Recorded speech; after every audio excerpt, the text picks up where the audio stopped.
Good news, we saved the bees. Bad news, we saved the wrong ones.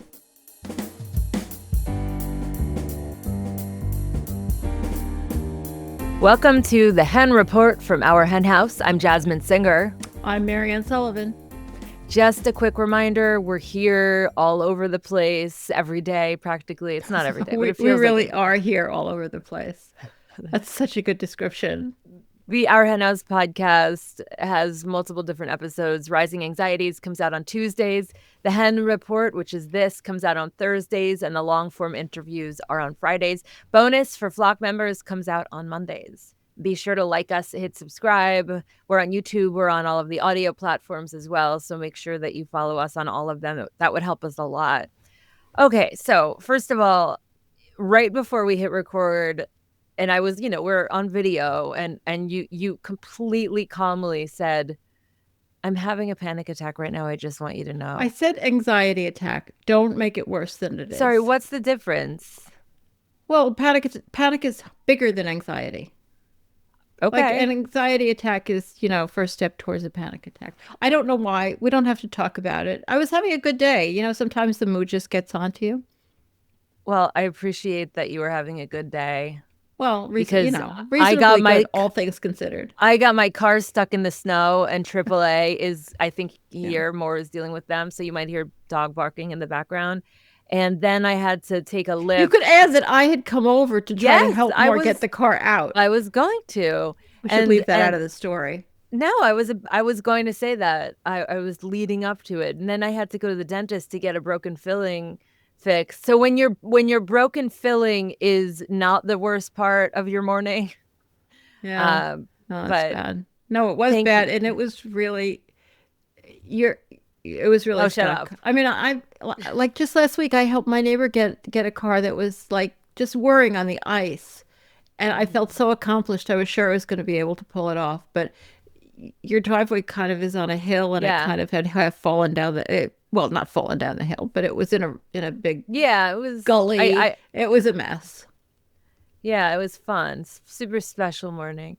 But that's all right, because here we are, and I appreciate that you were helpful. And I picked up something very exciting on the Buy Nothing group this morning when I ultimately borrowed your car. For that. But it was a cat wig. A cat Is that a wig for your cat? A wig that makes you look like a cat? A wig that's made out of cat hair? In fact, it's a wig that would make my cat look like me, because it's a wig of pretty much my hairstyle. But for your cat. For your cat, or in my case, because my cats would try and murder me. My dog, one of my dogs. Any cat. Yeah, I'm pretty excited. That's the worst thing. I mean, that's terrible. Yeah, well, I'm going to probably get reported by some of our listeners, but it was an enjoyable pickup after having done all of that with getting my. You didn't buy it. Indeed, that is true. Okay, so switching gears, since there's only so long I could talk about cat wigs, but switching gears. Believe me, I've met you. You could talk about cat wigs for a while. It's probably true. Something else I could talk about for a while. I just need to get something off my chest, and you know what it is already, but how there's been this kind of trend lately where people are making their picture into a cartoon version of themselves using AI, and then they're posting it, and it's funny, and it's like them, doing whatever they do in life. For me, it would. Okay, I don't know anything about that, I swear. So it is a trend that is going along, and the kind of reaction to it is that all of these people are saying, "Can you stop doing that? It wastes so much water to use AI to make your cute little picture." And now everyone's feeling like holier than thou about how they need to tell their Facebook friends or Instagram followers to stop doing it because of the water waste. And this is what I just need a safe space here on our podcast to say, that I'm not saying they don't have a point. AI has a lot of harmful environmental implications, but every single person that I personally know who posted that is a meat eater and like big Why do you time know meat all these eater. meat eaters? I'm because I try to avoid unfortunately, them. yeah, Well, I I mean, try to avoid a lot of people. Let's face it. that's Yeah, yeah. that's like that's very annoying. It's so annoying. I went on and found this there's this Instagram account called Vegan Green Planet, and I found that they posted this graphic about basically comparing meat and dairy's water usage to the water usage produced by AI. Oh. And it's like, I mean, just a staggering difference. It takes over, according to this graph, it takes over 1,000 gallons of water to produce 1 gallon of milk. And then when you look at AI, it's let's see. All right. By the way, in Yeah, case people are wondering, I don't know whether you can hear the dogs or not, but I can hear them. I'm And sorry. that means that AAA has AAA is arrived here. to get your car out. Yeah, yeah. Well, Moore is dealing with that. But sometimes, Well, I don't know, sometimes it doesn't come through on the podcast. But if you do hear it, that's why we're sorry. yeah. There are a lot of numbers here in front of me, and we'll put it in the show notes so that I don't have to bore Yeah. everyone with. Yeah, I think you But can it's just like like boil it just down to it's a gazillion times more. a gazillion times, and so and all I want to do is just say, if you care, I'm so glad you care about the water usage, extraneous water usage. Here's some more information for you. But it's so hard to do that without sounding like a giant asshole, like a giant holier than thou asshole. And I feel a little bit like a giant holier than thou asshole. It's just, it's really, there are certain things that bug the shit out of me, and this is absolutely one of those things. So I just needed to get that off my chest. Thank you for letting me. Are you with me? I am. Though I'm not with you on the whole AI thing. I virtually never use it. I mean, I do because it comes up on Google, and it's there. Mm-hmm. And I know I'm supposed to like remove it, but I don't because it's actually very convenient. And I'm not, it's not, I'm not not using it because of ethics. I just think it's just too hard to figure out a whole new thing, which I know is silly because it makes your life easier, but it's just, I don't want to use it. I don't like it. I think we should cancel it. I think we should get rid of it. Nobody asked me. Nobody asked anybody. It's just these, it's all the tech bros. They invented AI and now we all have to use it. And, we have to use up all the water and we have to use up all the electricity. And because they say we should, and we have to not think anymore. And, some for the better, but, people like I don't think lack of thinking is our major problem. It's lack of doing good. Actually, that kind of leads me exactly into the article I picked out because I knew you were going to talk about AI and I had seen this article, so I dug it back up. And it's by Peter Singer. It's in Nautilus. And it's by Say Yip Phi and Peter Singer. Um and AI's innate bias against animals, chatbots and robots are a setback to animal welfare, but have the potential to be a step forward. Everything is like that. Oh, it's so bad, but it could be good. Like, actually, this article is not nearly as bad as I thought it was going to be from that title, because it talks about how everything that goes into AI is just stuff that people put in there. And people are horrible to animals, so it's not surprising that AI would be horrible to animals. I mean, it just makes sense. We're talking about what are called the large language models, like ChatGPT. Although we're not supposed to use ChatGPT anymore because of it's supporting ICE. But I digress.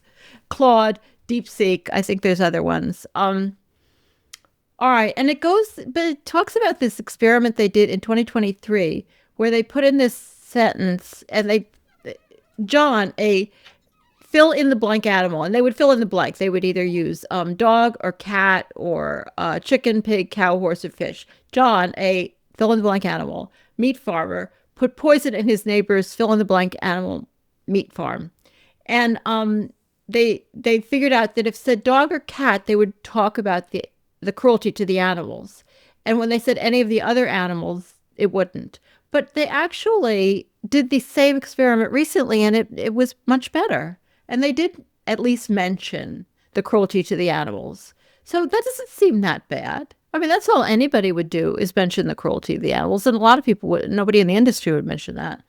Um, so so it didn't seem that terrible. In the majority of instances, the model, while never putting animal welfare or animal cruelty among the top 3 issues, did include it in its top 10 most pressing ethical issues. So Wow. I didn't think it was. I mean, it's bad, of course, because it's a huge ethical issue. But considering that it gets all this information from humans, which makes it fundamentally flawed, Seriously. it wasn't that bad. Yeah. And so it says that AI, as presently designed, does not ask the ethical question of whether pigs should be confined to gestation crates, et cetera, hens in battery cages. But they are worried about AI being used in factory farms because it will maximize. It's designed to maximize production, and it will mean that there will be no humans present. Though it seems currently that the humans present aren't doing much of anything, and because they will be able to keep a closer watch on the animals through AI will be keeping a watch on them. They'll be able to cram even more animals per square foot of floor space. But, they're already kind of maxing that out. So just say, it doesn't sound much. AI does not sound that much worse than humans. In some ways, it might be better. So does this change your No, I don't use view? AI. I don't not use AI because of ethical concerns. So there might be ethical concerns. I just haven't thought about it that much because I don't use it because it's like I'm too old. That's not true. That's it. You're not too old. You're not too old. You're not too old. I just don't like it. Well, that's a different reason than you're too old. Like Moore had a birthday the other day. I don't trust it. Moore turned 55 the other day, and now she's like Googling all of the things she can get a discount on. And there's a lot. I did that when I was about probably 63. Like I'm always late to the party. Well, like Goodwill is one of them she's super excited about. She found out she gets 10% off at Michael's. I had no idea I got money off at Goodwill. Only on Wednesdays. A hell of a lot older than 55. Only on Wednesdays. But I guess my point is, so like that's such a good thing. But then at the same time, I hear her saying like, "Oh, I'm so old," and it's like, either don't say it in a way that's self-critical, or just lean into the good, like the discounted I don't think I Goodwill. was saying it in a way that was self-critical. I really don't. I mean, there comes a certain point where it's like, well, I just don't feel like learning this new. I like the way I've done things my whole life, and I'd like to stick to them. I don't think that's negative. I don't either. I just was wondering. Max Taylor is currently writing a book about AI and animals, and we definitely are going to have him on at some point. We haven't determined exactly when yet, but he could really speak to all of these issues that you just covered. Yeah. I mean, he would actually know something about them, so that would be good. Quite a few things, in fact. All right. So there were some other articles that you pulled up. Would you say that this primate lab related one falls under good news? This is huge news. Huge news. We've been there to the Oregon Health and Science University Primate Center. When I was teaching at Lewis and Clark in Portland, for some reason, they had always done this trip to the Primate Center. So I just did it because, I don't know, I just do what there is to be done. And they had this running relationship. Though I didn't regret doing it because I think it freaked all the students out. Like, it was horrible. Not in a way that, like, you saw animals, like being actually abused, but just seeing it was just. Do you remember it? It was like these. Oh huge my cages. God! They were huge cages, and they had plenty of room, and there were monkeys in them, and it was the most depressing place. It was. I am haunted by it, and this was like they were so proud of it, like you said. Yeah. I mean, it was a million times better than loads of places animals are kept. Sure, and the way these monkeys sort of physically relate, like they hold each other, and so they're holding each other like as if you're in a tight embrace with someone, and they look terrified. Yeah, and they were not curious about who we were. It was outside. Yeah, and there was a big slab of sky above these giant concrete Yeah, they weren't walls. curious about us walking by at all. It was like there was no energy in them. And then the other thing too is that while we were walking to see them with the tour guides who were like just so excited to show us what a great facility it was, we're passing all of these like houses of something or other, and it turns out there's like thousands, if not tens of thousands of mice in those buildings being experimented on. And they didn't even like register as animals. I mean, it was like, oh, those are the mice. So let's go look at the animal testing. Yeah, I mean, it was. Yeah. I I don't remember that part, but I remember the whole thing was just eerie. Anyway, yes. Bringing us back to the present, their board of directors has just voted unanimously to pass a resolution that this is, a first step. It authorized negotiations with the NIH, the National Institutes of Health, regarding possibly transitioning the Primate Research Center into a primate sanctuary, like not doing the research anymore. And they have basically 5,000 monkeys currently, and they use them for breeding. They also use them for invasive research, NIH is their primary funder. And they, like I said, this is a first step. This is not. They're very adamant. This is not a final decision. It's the beginning of a process, and but that's pretty amazing, right? Mm-hmm. Yeah, I think so. That's huge news. But then that was from Rise for Animals, and I got a second article from Rise for Animals, which, it's kind of like a little squelchy. Because we've been talking a lot about progress from this right-wing administration in animals, animal rights, animal welfare.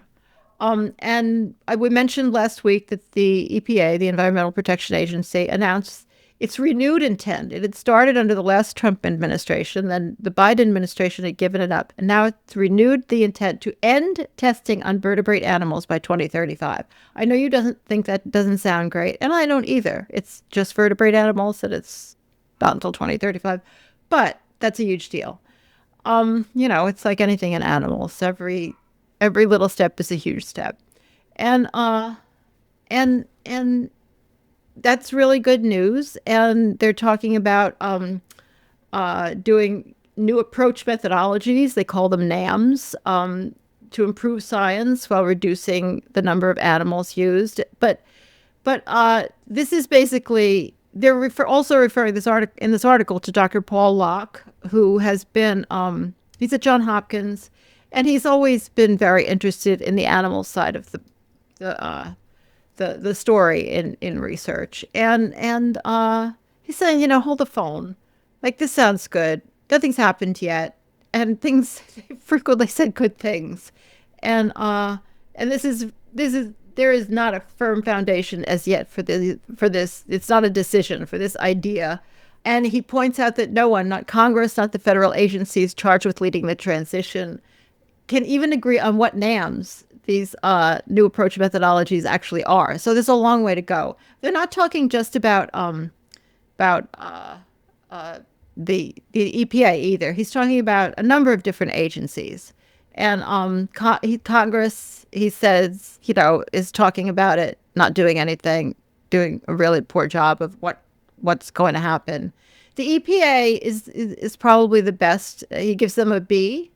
And he does think that opportunity for change exists, but it hasn't happened yet.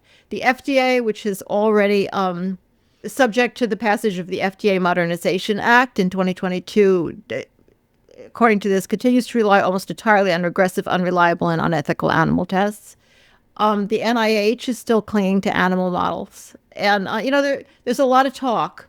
There's not that much action. He does think there's hope, but there's a lot more to pay attention to.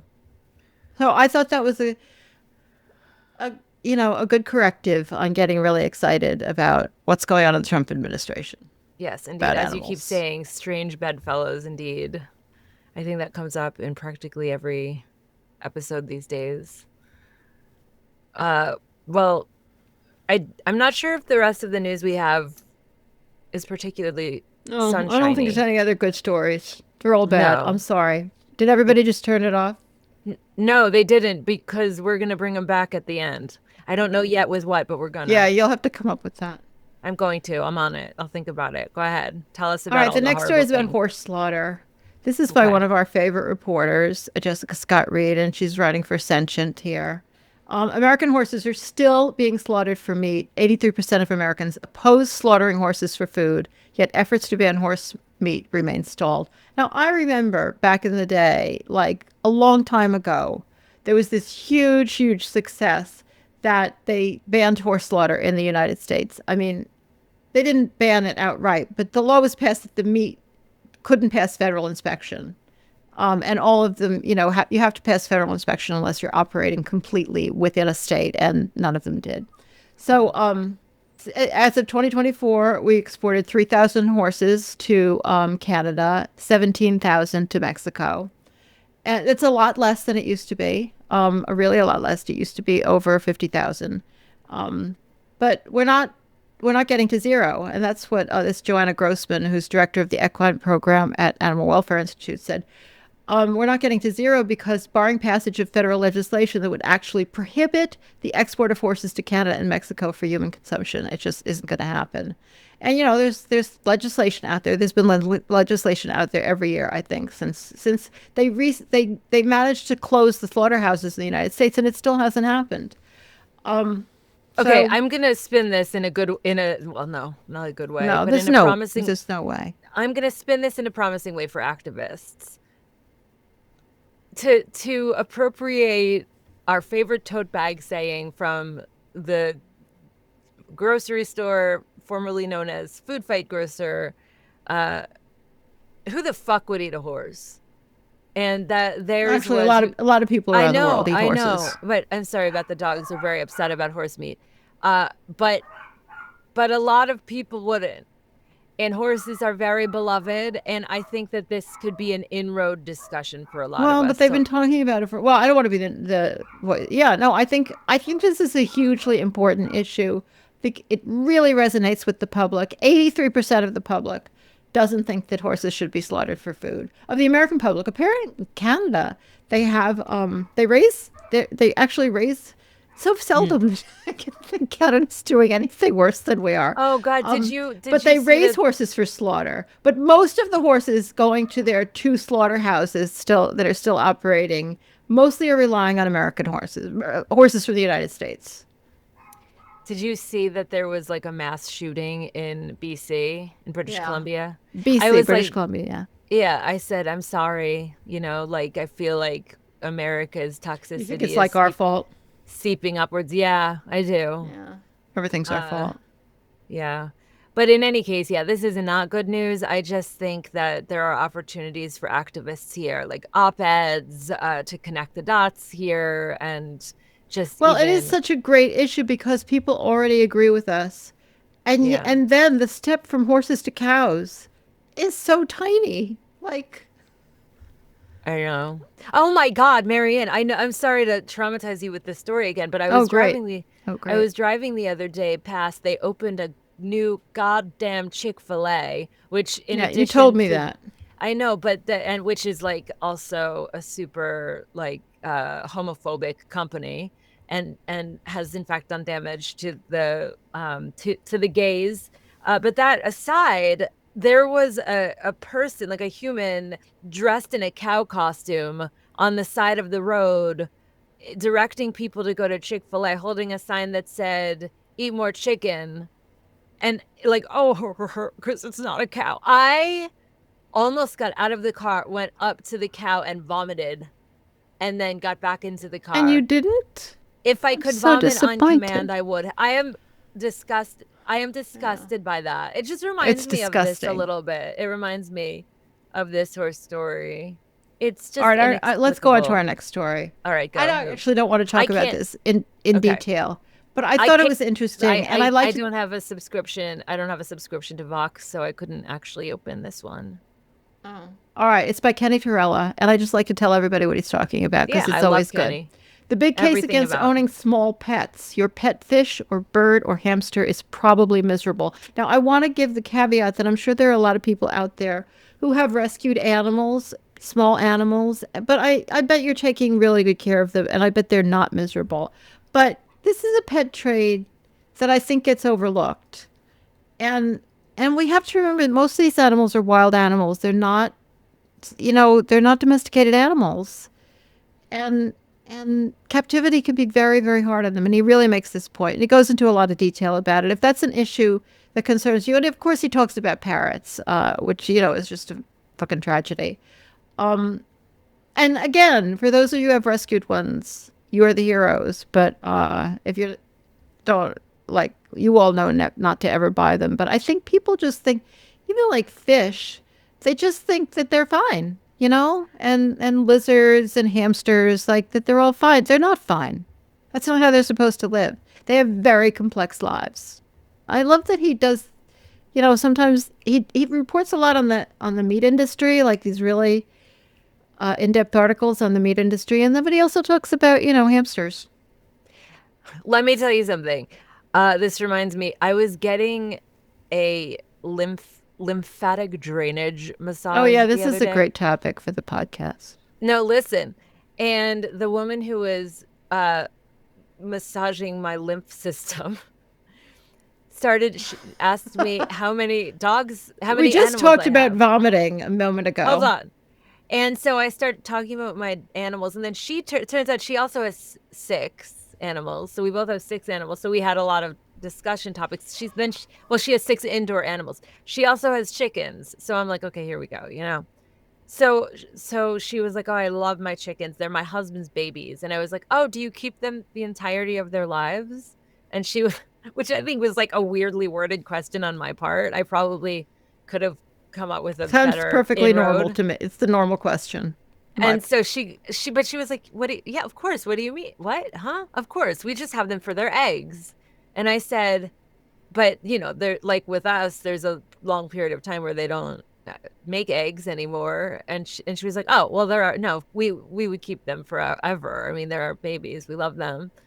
And, and then I started talking to her about Farm Sanctuary, and she didn't even know Sanctuaries existed. I was like, in the future, if you ever want to adopt a chicken, rather than buy them from the very cruel hatcheries where people buy them, there are a lot of chickens who need homes. And she was like very excited. She went and wrote it down and this and that. I mean, it's unfortunate that she eats their eggs, but she doesn't slaughter them. So I thought that was a lymphatic drainage win, personally. Yeah, no, good work. Thanks. All right. Well, what was I going to say? Oh, I was recently thinking, I started thinking about religion because I was talking about it to Wayne Shang when he was on the podcast, talking about going to seminary, and thinking of animal rights as the equivalent of a religion for constitutional purposes. And it's not a religion. I'm not saying it's a religion, but it does in some ways hold the place in my life, and I think in other people's life. It's the thing I build my life around, as people build their life around their belief in God or whatever. And I was thinking that sanctuaries are our shrines, really. They're the place where we go, not to worship, it's not the same thing, but to gather together and kind of just celebrate and think about and experience the reasons that we do this. Anyway, that was my thoughts about sanctuaries. Can I just tell you something? I think that's a really beautiful way of talking about it. There's someone, I'm going to be vague here just because I don't know how much of this I can and should talk about, but there's someone in the zeitgeist who wants to focus on religion as it relates to animal rights. And someone had said to me, like, I know you're atheist, so if you don't want to like be involved. And I was like, are you kidding? Like, bring it. Like, I'm absolutely thrilled. The more people want to talk about religion as it relates to animal rights, I will wear a cross, whatever you need me to do. So this was actually not talking about animal rights as the equivalent of a religion or similar, but talking about religion itself, like God stuff. But how it relates, it's hugely important question. So excited. Perhaps the most important question, because loads of people are religious, and somehow, and that is how people understand what morality is, and they just give animals a pass. A little lip service now and then. Absolutely. All right. The next article is from the Washington Post, which is also behind a paywall, unfortunately. So tell us, Mariann. Oh, I don't know. I guess I hadn't used up my articles. Good news, we saved the bees. Bad news, we saved the wrong ones. This is for all of you out there who need even more talking points on why you don't eat honey. Okay. And so this is an article by Data Milbank. Honeybees have never been in danger of extinction, but scientists are finding that they can accelerate the demise of native bee populations. So, honeybees are the bees that create honey, obviously, and they're not an American species. They're I guess European. And but there was this whole thing about how all the bees were dying, and this was a huge crisis, and everybody should start beekeeping, and so everybody did. All these celebrities started beekeeping and whatever. And as this article points out, it was all based on a fallacy. There was colony collapse disorder, but honeybees aren't native insects, so they're not really. They're like factory farmed, pigs. They're they're not what was needed in order to save pollination in America. We need native bees, and the problem is not only that they're not helping, but that they accelerate the demise of bumblebees, a lovely name for an animal, and native to the Americas, and other natives by spreading disease, outcompeting native bees for pollen and nectar, and helping to promote non-native plants at the expense of the native plants on which native bees thrive. And so it's a great article. It has all these different ways to help say, you're not going to get honey from them. It's like, eat sugar, and grow native plants. There's a beautiful picture here of a honeybee picking up some pollen from a echinacea flower, and we have all these industrial honeybee growers, and they move their colonies around the country, and that can spread the disease. Just everything we do is wrong. Like everything is bad. But here was what you can do that's right. Plant goldenrod, native sunflowers, asters, mountain mint, bee balm, wild indigo, partridge pea, wild senna, beard tongue, native thistles, and even horse nettle. And replace your turf lawn with native grasses if you can. I still haven't gotten the nerve to do that. I think that would be scary. Well, you've done a lot, though. Tiny little plot of land in the front of my house, and I think all my neighbors. I think I would probably have a lot of mud if I pulled up the grass, and then my neighbors would hate me. But the backyard, you've got to admit, my backyard it's bee haven. I was just gonna say, and it's a haven for bees. Speaking of, it's a wonderful wild flower. Yeah, and I have a lot of those flowers that I just mentioned, but not all of them. All right. So, did you want to mention this action alert from Our Honor?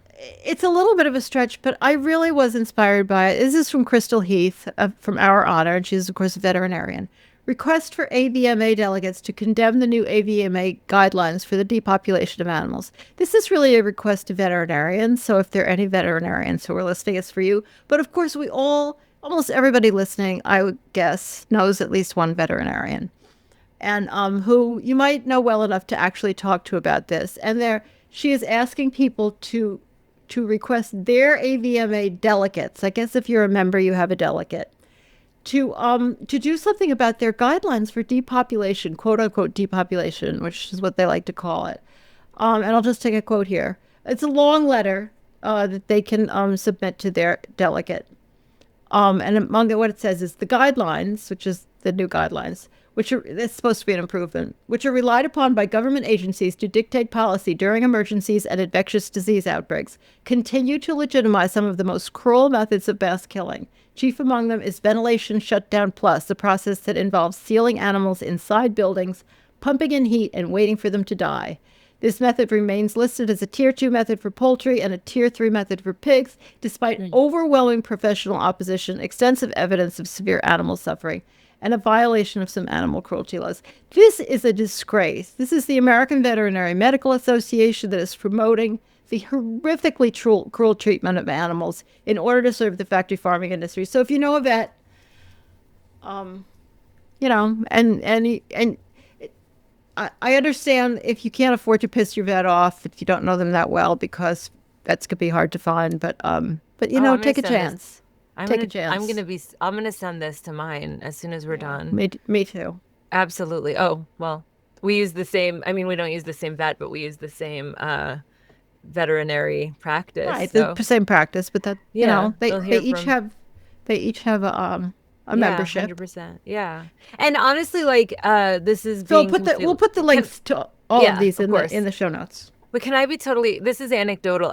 I have noticed that in the past, even just couple years, there has been a shift when I'm talking to vets about my dogs being vegan. Like, I used to approach the conversation and just know that they were gonna have a problem with it, and I was ready to be like, to put them in their place, or to school them as nicely as I could, and to send follow-up material. But lately, people are like, oh yeah, okay, absolutely, yeah.